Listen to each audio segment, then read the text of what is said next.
Good evening from Swansea, wrestling fans.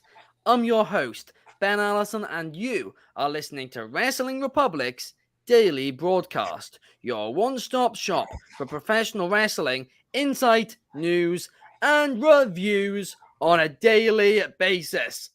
I've had a couple of days off. I went to a wedding, but I'm back now. I've had a ton of coffee as I'm running on very little sleep, but I'm back and I'm excited to be back with AEW Collision to talk about today, and I think it's going to be a very, very fun show indeed. We've already got a few viewers, a few commenters, over on YouTube. Firstly, we've got Melissa saying, hey, hello, Melissa, welcome to the show, but also welcome to the show, the co-host of Wrestling Republic's daily broadcast, Clark Taylor. Clark, how are things currently in California?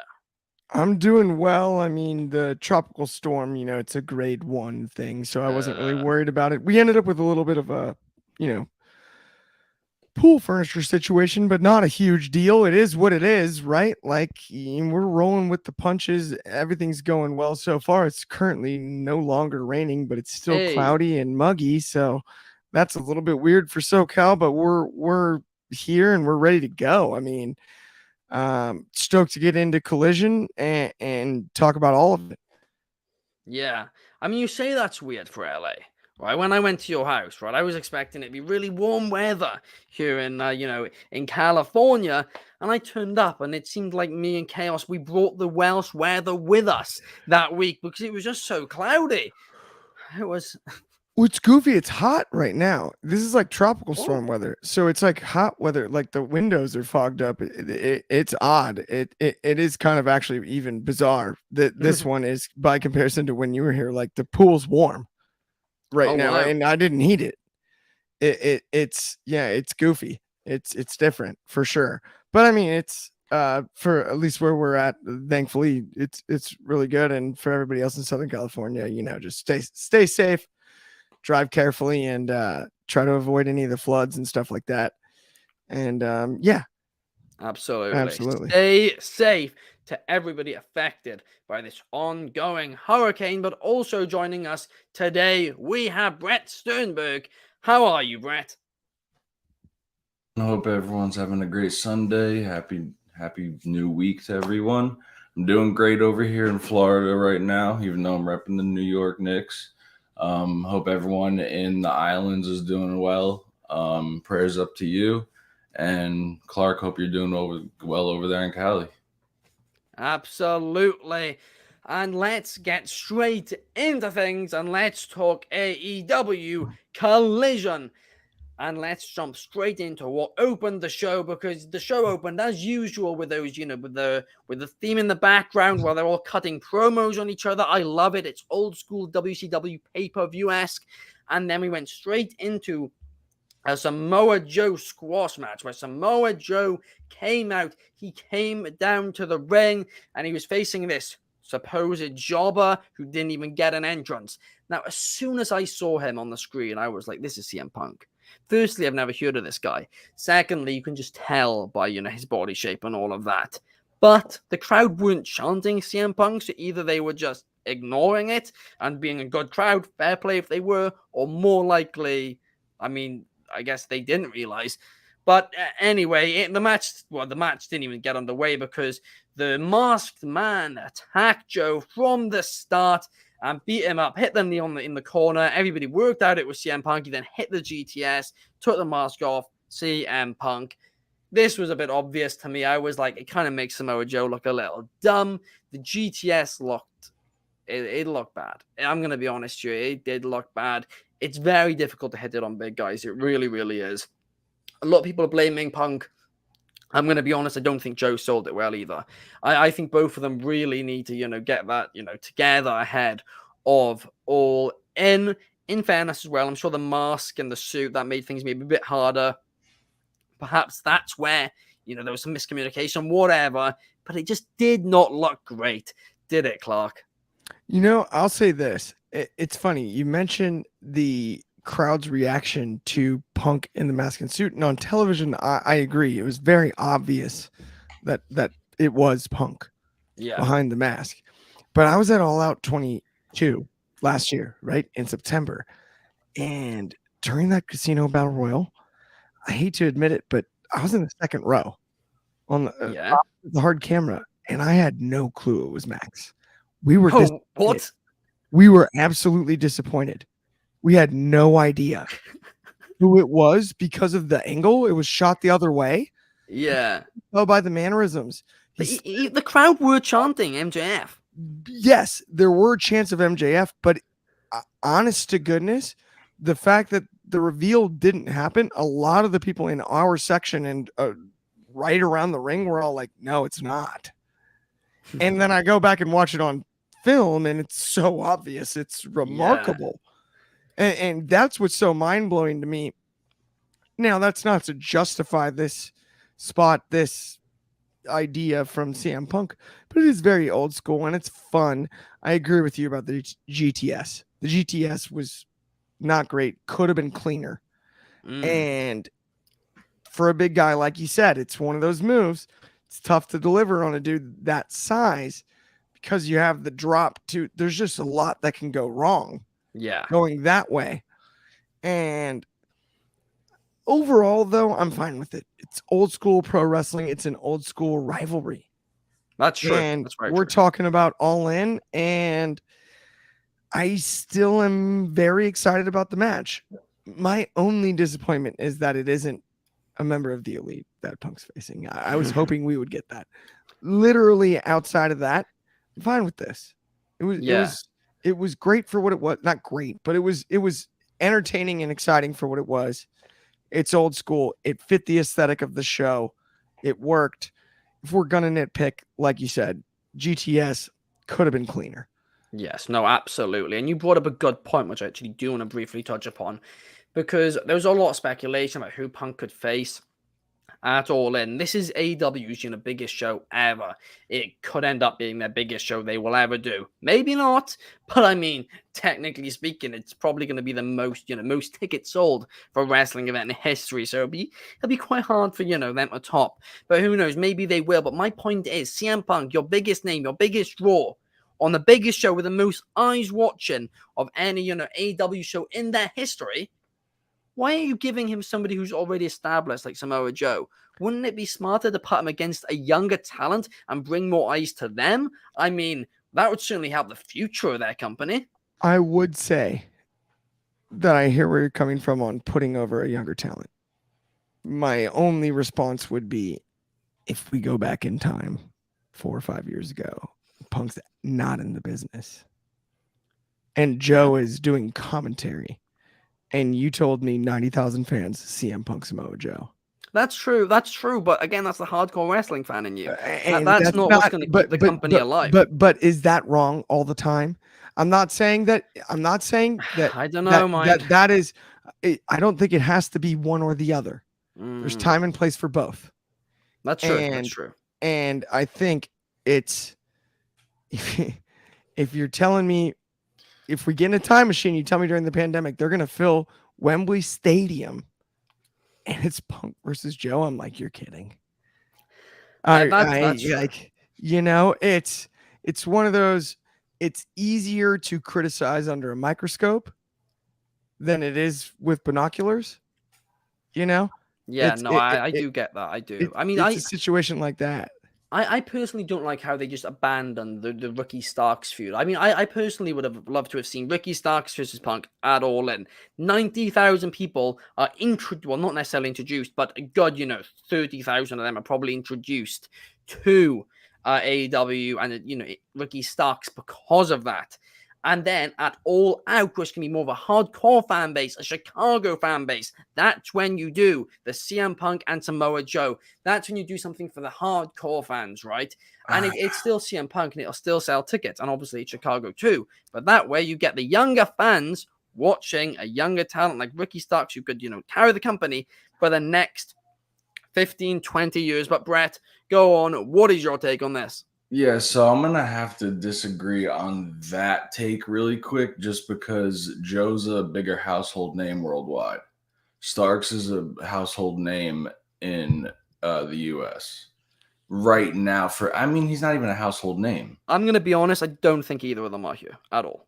I think Samoa Joe's more known worldwide in general than That's true. than Starks. So I feel like it was a better fit for this pay-per-view. But in general, on TV, obviously this was Punk. I think going back on Clark's point when it comes to live events compared to on watching them on television, yes, it's completely different, but you're hitting a very small margin when you are showing it live compared to TV. Very true. And it comes off very different and almost, in my opinion, corny. So I did like the Golden Vampire. And I was like, who is this guy? First of all, he looks like an old man, like just dressed up in that uniform. You could tell it's a 40-year-old guy or a 50-year-old guy. Just by his physique, and then the sloppiness of that GTS. Yeah, I was highly disappointed, but at the same time, it's nothing I wasn't expecting, unfortunately. Yeah. No, I do see what you're saying there, and I mean it's just the sloppiness, and I also do get what you're saying. Samoa Joe is definitely more well known than Ricky Starks, no doubt. But they saw these tickets right announcing a match, right? They didn't need a big match, sell, even more tickets or whatever. And there are other matches on the card which will do that. CM Punk being on the card alone sells tickets, right? But Samoa Joe, I don't think announcing Samoa Joe versus CM Punk necessarily increased, I don't think that led to many people buying tickets at all, to be honest with you. Whereas, Ricky Starks, putting him against CM Punk wouldn't sell any more tickets either. Completely I would agreed. say the idea They'll of having CM Punk officially on the card is what's selling the tickets anyway, right? That's what I'm saying, yeah. So just by having him there sells the tickets. And then who he's against, unless you say he's against, I don't know, John Cena. Yes, so that would sell 100% a lot more tickets, or anybody like that, right? Even Goldberg would probably sell, a level of tickets, despite the fact nobody wants to see that. Thought that versus Sting. I did think that was going to happen. Is there potential though, Ben, for CM Punk versus Joe merch to sell because of the history of the rivalry? Like you mentioned earlier, the hardcore fan base, which I understand, right? But you can't sell, but it's a harder sell on while you could build Ricky Starks in the event and in the match itself.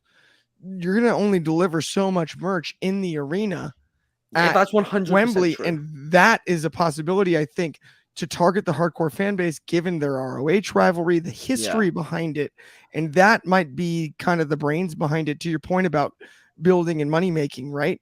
Like I'm in agreement with you both on, and Brett made a great point about, it's small margin of fans in the live arena, right? When you do that spot and you're actually fooled. Yeah. And I agree with that. But on the flip side of that, in the arena, t-shirt sales is going to be a big deal, especially because we're not even sure if there's going to be like a fan event or an all access type thing or a I don't think there will be. They're getting in so late. And we're also looking at an event overseas, and primary distribution is through Pro Wrestling Tees based out of Chicago. Yeah. So you're only going to ship so much over. You're shipping over what you think you can sell. Yeah. As far as merch is concerned, and I think as far as I would assume, as great as Ricky Starks is, I'm a huge believer in Ricky Starks, and I love the point you made about wanting to build a young talent like a Ricky Starks on that stage, but you also got to sell shirts. That's true. That's very true, right? But what I will say on it is this. They will, like you said, it's an international market. We're hungry. It's hard to actually get AEW merch over here. I think it'll sell regardless, right? I think whatever you put on those things, it'll sell. Maybe Punk and Joe might sell, maybe Maybe if I'm being generous, a couple of hundred more t-shirts than, what they would sell otherwise, right? Which is still, don't get me wrong, that's, a few thousand dollars or pounds, whatever you want to say. That is like good money. But here's the thing. If they make Ricky Starks, if they introduce, 30,000 people and then everybody else who's, watching for the first time, because there's going to be a lot of first-time pay-per-view buyers here in the UK as well. If they introduce them to Ricky Starks and they know the name Ricky Starks, that's going to make them a lot more than a few $1,000s long term, right? And this is my concern with this event and how AEW promoting it. I think they're kind of building it as, just one event. They're hyping up the event. They're trying to make it, dream card for, wrestling fans and all of that. I don't think they are doing what they should be here and making it, hooking people and trying to get fans for, long term. They've got a stadium show. So many people are going to be seeing AEW for the first time. And some of this, I don't think represents AEW the way it should do. But that's a wider discussion. I know we don't have a lot of time to talk about this one. But yeah, I can see both points. And don't get me wrong, I'm excited to see Samoa Joe versus CM Punk. I absolutely am. But the fact is, a lot of people, well, a good proportion of people will be introduced to Samoa Joe probably for the first time, or they know very little about him anyway. And yes, they probably know a bit more about him than Ricky Starks, but even still, instead of learning about Ricky Starks, a younger talent, they're learning about Samoa Joe, who knows if he'll even be wrestling still in 24 months. But, we'll have to wait and see on that one. And we can certainly debate that for a long time, but instead, let's go on to something which I loved. And let's talk about Bullet Club Gold. They had 3 consecutive segments on Collision. Some people complained about that. Some people loved it. And I'll tell you why I loved it, right? Firstly, Jay White against Dalton Castle. This is what was advertised. And this is, what the match that opened the show. And it was a great, great showing for Dalton Castle. They gave Dalton Castle, time to go with Jay White. And it was a really fun match. Dalton Castle looked great. I want to see more of him on AEW Collision. If you look on social media, a lot of people are saying after this, they want to see more Dalton Castle on AEW television. So that is great. Jay White, of course, got the win, but Dalton Castle looked good in defeat. Collision, well, it's seemingly turning into the Bullet Club Gold show, and I don't hate it. Weeks and weeks ago, just before Collision started, I said about Jay White and Juice Robinson that they didn't have the impact in AEW, which I was hoping they were going to have. I was actually saying that I think AEW have kind of dropped the ball with them a little bit. And I was a bit premature in saying that very quickly to say that, because as soon as AEW Collision started, they started to get more time. And now every week we're seeing a story develop here, and I'm beginning to love Bullet Club Gold. They then follow in the Dalton Castle versus Jay White match. They had a banger of a promo. They explained, they joked, they made some insults at the Elite. They built that match a little bit. Only complaint, they didn't mention Takeshita really at all. I mean, the fact he's teaming with them is confusing as it is. I try and make a bit more sense of that on TV, but whatever. And I like then how this followed into another match, because Juice and the Guns after this promo was so hyped because of how great it was that they were like, screw it, we want a match too. And Juice and the Guns did an open challenge where the Iron Savages came out and they had a good showing too. But of course, Juice and the Guns got the victory. Very fun match. I enjoyed it a lot. Now, Brett, I'll pass this one to you first. What did you think about Bullet Club Gold on this week's AEW Collision? I think they're really entertaining as weeks go by, and I am continuing to get impressed by Juice Robinson. He's a real professional. You could see him kind of guiding the Gun Club along, in a sense, when it comes to TV appearances and things like that, and how they perform. From what I saw last night, at least, and he's super eccentric. The entire team is doing great right now. I love the fact that they are going to potentially go up against the Elite, which is going to be a fun match to watch. Last night, though, I miss Baron Bronson, man. I'm not going to lie. I don't like this new gimmick that they're doing. It's funny I'm not going to lie. It could grow on me. But right now, I'm not buying it. It was a good match. I just think that it gave Bullet Club the exact rub that they needed, and it makes them look kind of stronger in a sense now, because as weeks in the past were going by, they were losing a little bit. So now that they're picking up the pace a little bit, maybe they can compete against like an elite. But in the past, if you asked me that like a month ago, I would say no, they have no shot winning. Yeah. And now they truly could win. I mean, I love what you said about Juice Robinson as well right now. You know, when Juice and Jay came to AEW, it kind of felt like, you know, Juice was just the sidekick. He was kind of a side piece to this entire thing. But, and I've been saying for years, Jay White in American wrestling would be perfect. He's really suited to this style. But they both come over here, and Juice has actually impressed me more. He truly has. We know Ignacio on the show weeks ago spoke about, you know, how Juice has impressed him so much and Jay hasn't. I'm going to be honest, both have impressed me a lot. But yeah, Juice, he's just very entertaining. But go ahead, Clark. I can see you almost burst in there. I think Juice's promo style is off-putting to me. It feels like he's still in New Japan. It's like too slow because you can tell he's quick-witted and the delivery is just slower. And I feel like he could really bring it.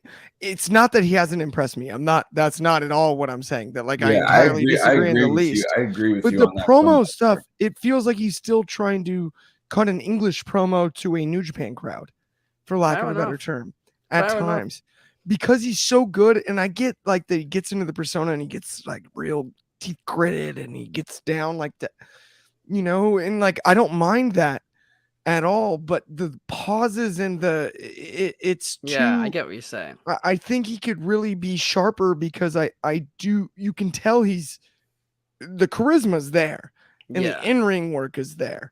It's based on 80s posturing promos. Is there. That's what it's based on 80s promos. That's what he's always said. Because in New Japan, it actually felt different to what the New Japan guys were doing. I see what you mean completely. Yeah. And I think it's a fair point. I really do. You know, maybe it can be a bit off-putting for some people. I don't mind it because he's a heel. But. It threw me at first. And I'm not saying but I do think he can utilize the pauses and the pacing and things like that in a way. But I also think because he seems like he's so quick-witted that he can be sharper in a sense almost. And that's not to be overly critical at all because I am a Juice Robinson fan for sure. Yeah, and you are right. He's very quick-witted.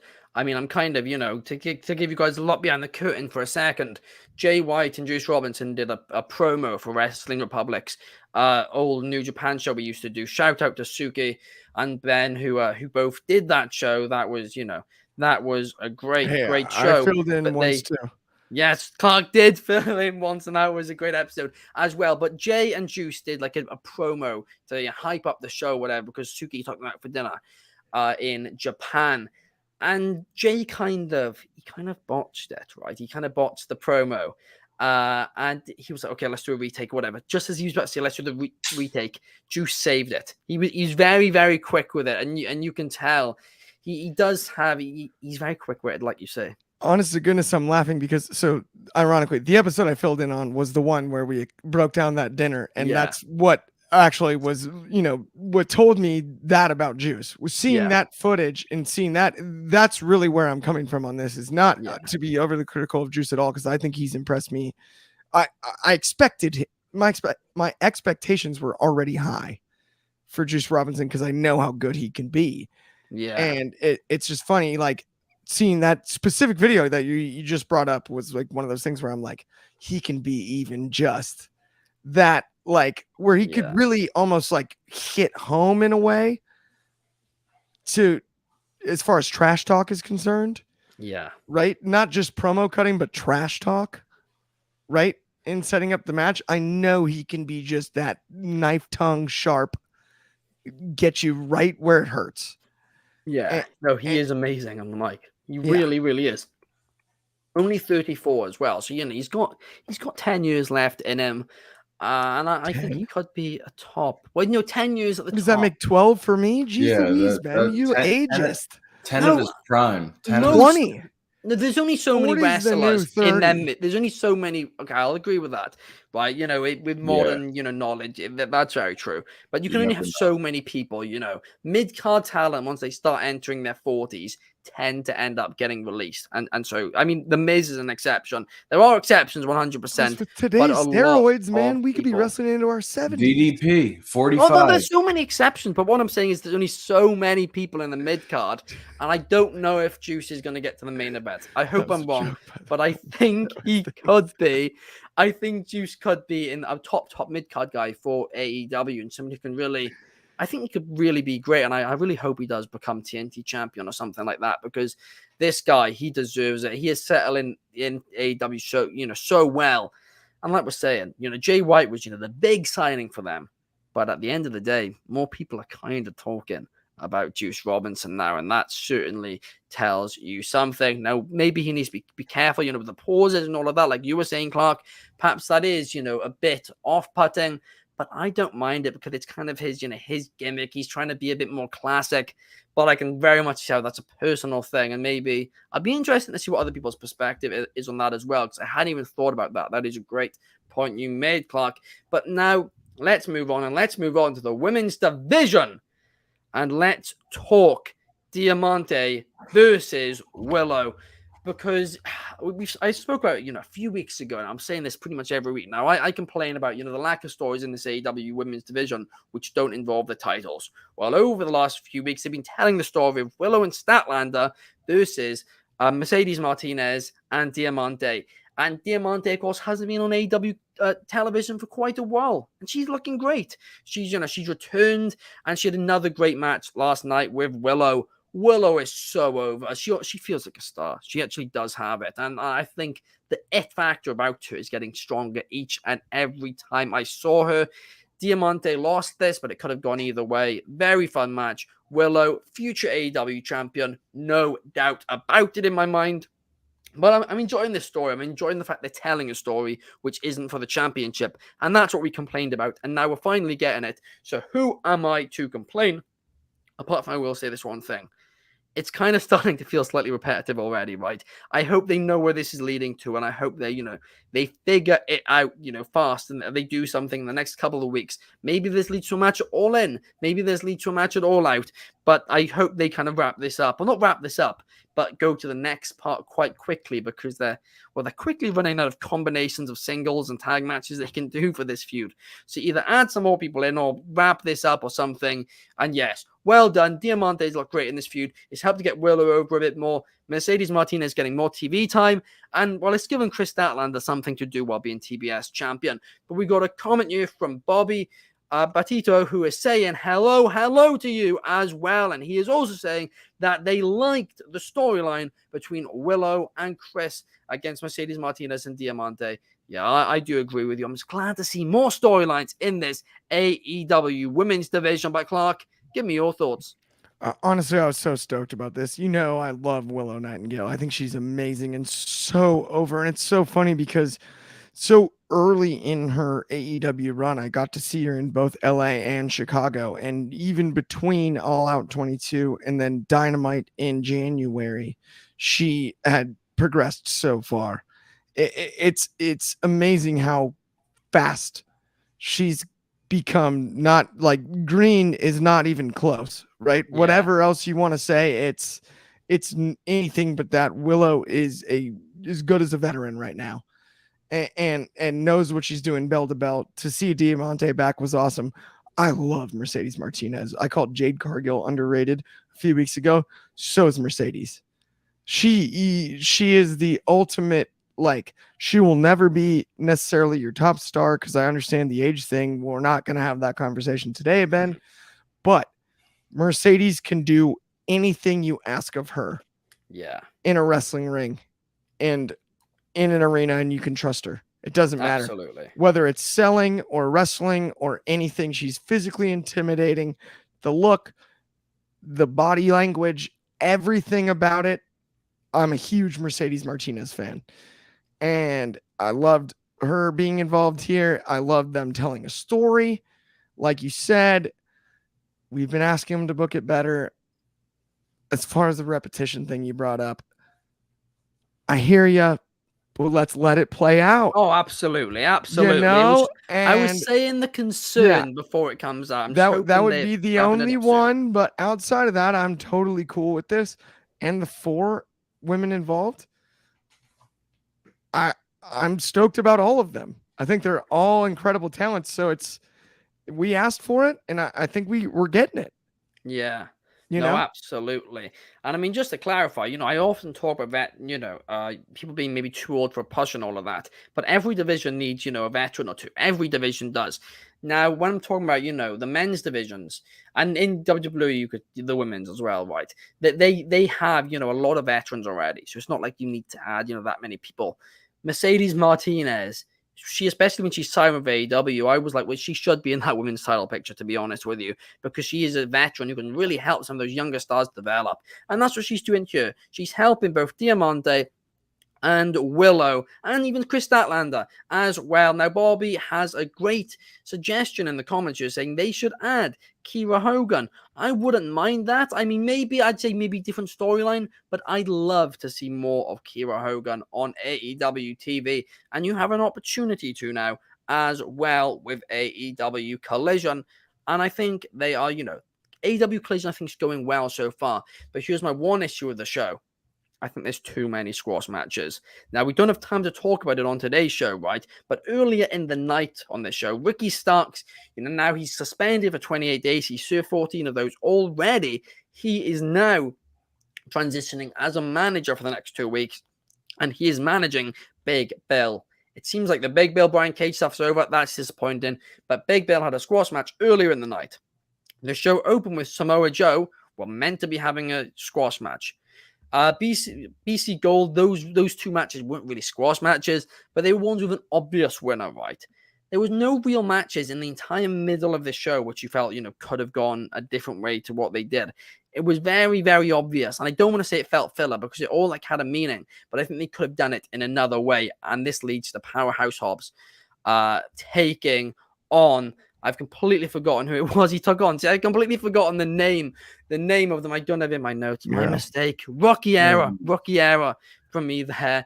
But Powerhouse Hobbs had a squash match, won the squash match, and then Miro came on screen and cut a great promo. He absolutely did, no doubt about it. And I'm like, well, I'm even more hyped for this match between the two now. It's happening at All Out in 2 weeks' time. I'm excited for it.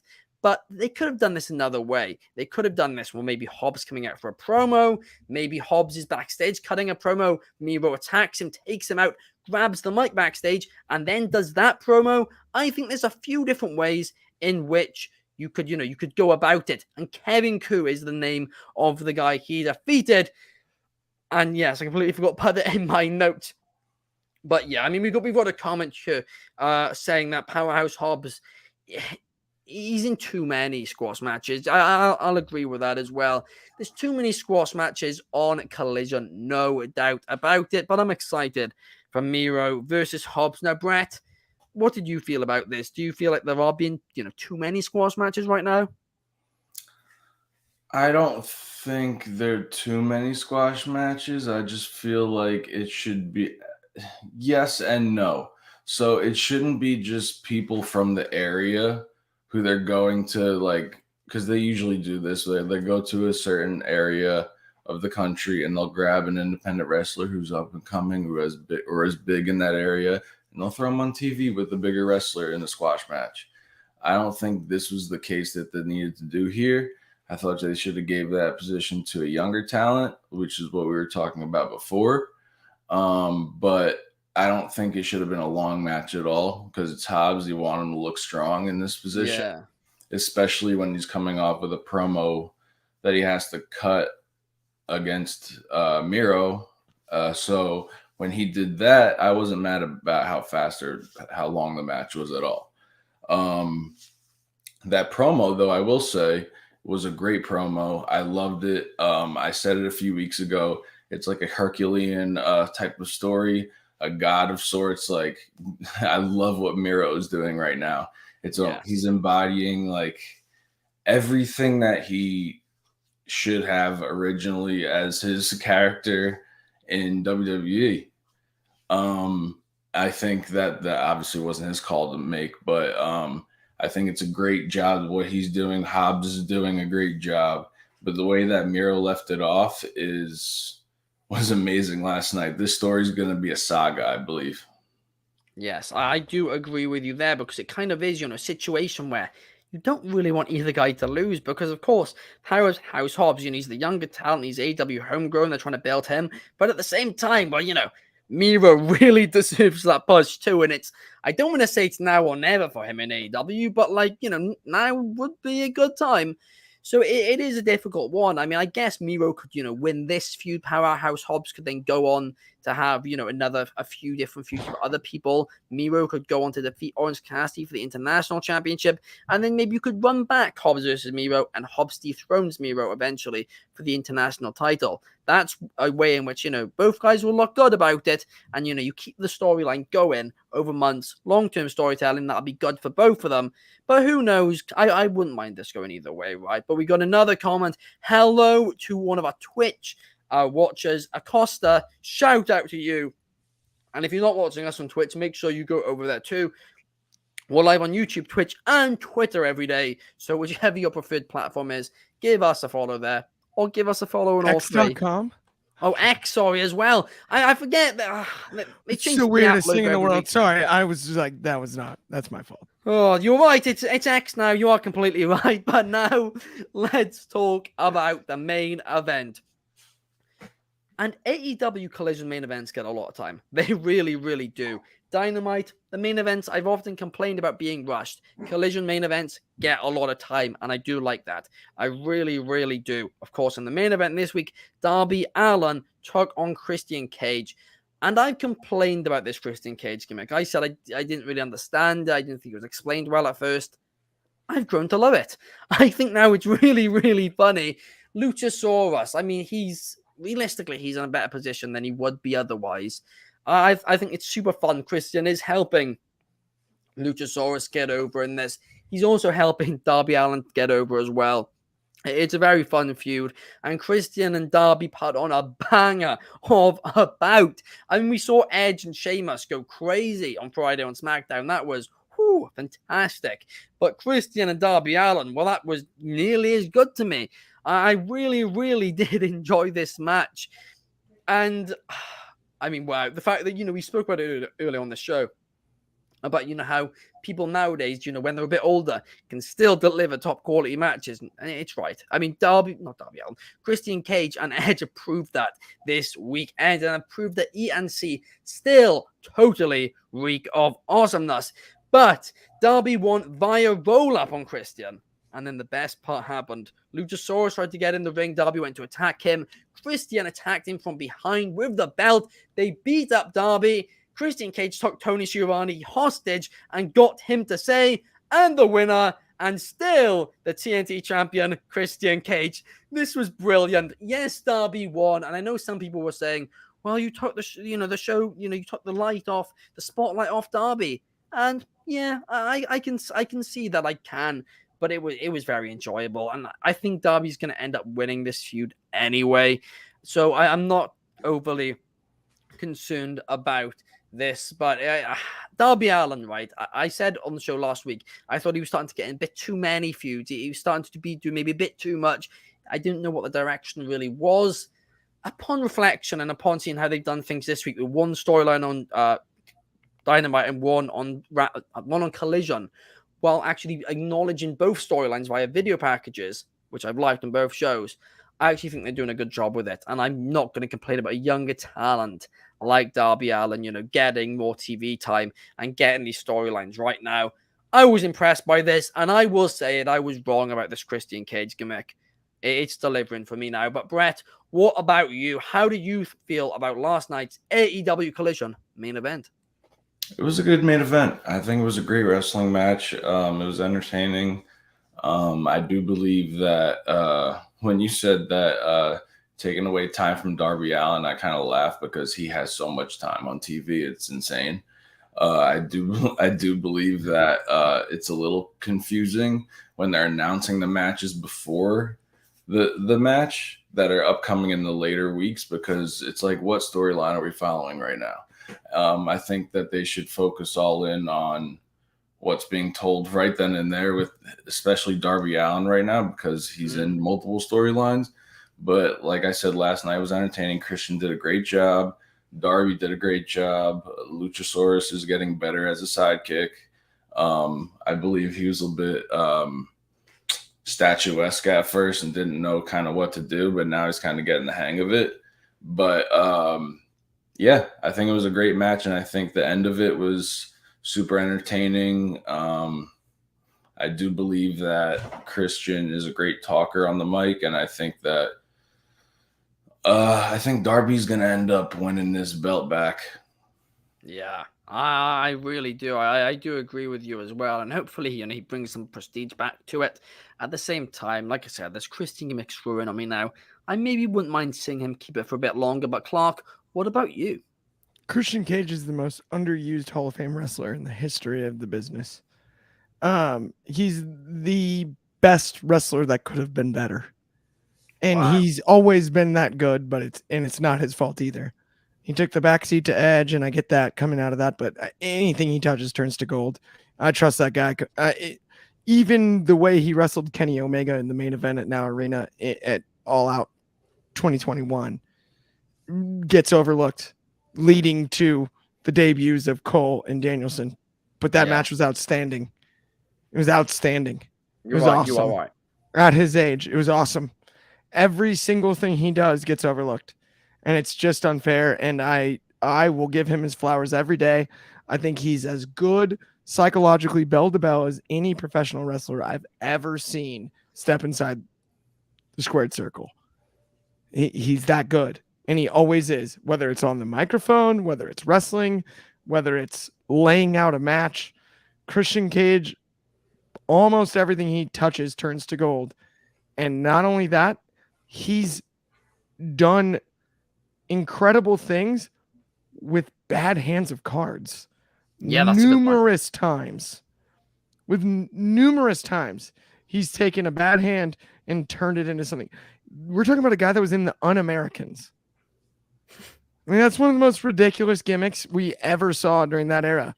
We forget about that. Like, I mean, top to bottom, Christian Cage, obvious Hall of Famer. We talk about Edge all the time. We gave him his tribute show. This match with Darby was awesome, but Christian and the gimmick is over. I agree with you on that 100% too. The gimmick with him and Luchasaurus, way over. Yes. In my eyes, it's totally over. And not only that, he's just that good. He really is. He is. I completely agree with everything you said, Clark.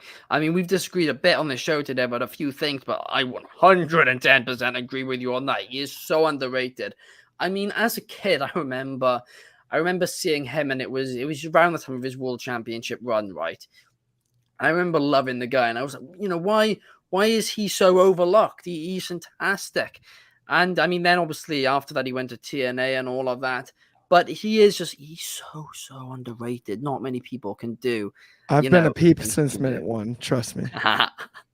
He is absolutely fantastic. And I mean, looking back, Edge and Christian, I think when they retire, people are going to realize how great they were. And I'm so glad they both got to come back for this run, because they both helped to put over younger talent. Like I keep saying, right, veterans, if they come back, they need to help put over younger talent, teach younger talent. And they've both done it. They've done it perfectly. They got to finish their careers the way that they wanted to. And we don't know if Edge is done. We don't know if Christian's done, but we're going to have to, I'm sorry, he's not done yet. We don't know if he'll be done soon. But I'm enjoying it. I really, really am. Christian, he's proved me wrong once again. He always does. And yeah, I'm excited for the future for these two guys. I really, really am. We got a couple of comments here. Quickly, we got a Coaster saying on Twitch that Luchasaurus is a hell of a character, but he should have seen The Blind Side, though. Sorry, a bit of indigestion. But Bobby Petito is saying that he liked the match between Darby Allin and Christian Cage. I agree completely. Very fun. Like I said, both E and C truly do still totally reek of awesomeness. But please, can they bring back their old podcast? I miss it. It was a banger. But thank you guys so much for watching. If you're on Twitch, a follow would be appreciated. If you're on YouTube, then like, subscribe, and hit that notification bell if you're feeling lucky as well. And then over on X, a retweet is lovely. But don't forget about Spotify, because of course you can watch us on demand and audio only there. Make sure you guys watch there and give us please a 5-star review, a cheeky 5 stars over on Spotify. We're really trying to grow that at the minute, but thank you as well to Brett and Clark for joining me here today. It's been a banger. We need to do a 5-second pose for the benefits of those with flash photography. What? That's the Edge and Christian sorry. thing. Come on, you're better than that. I completely forgot. I thought for some reason, Clark, my head went to the hurricane situation going on there, and I thought you were going to say a 5-second thing for chat. I completely forgot. No. For the benefits of those with flash photography. Yes. No, but anyway. Totally Reek of Awesomeness.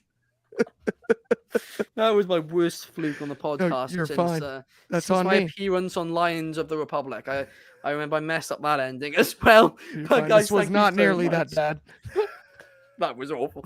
But guys, thank you so much for watching. We'll be back here an hour earlier, normal time tomorrow, 8 p.m. UK, 3 p.m. Eastern, and 12 p.m. Pacific. For Mailbag Monday, submit those questions via Instagram. We'll see you guys Prayers tomorrow. up to Maui.